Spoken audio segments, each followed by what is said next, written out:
দাও হয়েছে। খাবার রেডি করে কখন থেকে বসে আছি, রুটিগুলো ঠান্ডা হয়ে গেল। রুটি আর কি করেছো? ওই যে ভাজা, আর ওখানে একটু ঘুগনি ছিল কালকেকার, সেই ঘুগনিটা দিলাম। আর এই যে ফল কেটেছি, ফলগুলো বাহ। এখন মাখা করব। এটা কি ফল? পেঁপে, পাকা পেঁপে, একটু চাট মশলা, এই যে কলা। এগুলো একসাথে খেতে আছে? হ্যাঁ মানে ফ্রুট চাট? হ্যাঁ, ওই রুটি খেয়ে খাবি, হজম হয়ে যাবে একদম।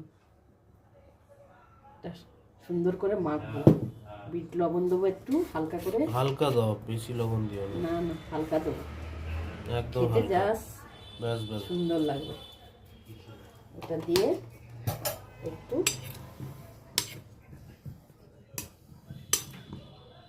স্ট্রবেরি দিয়েছি, কলা, পেঁপে।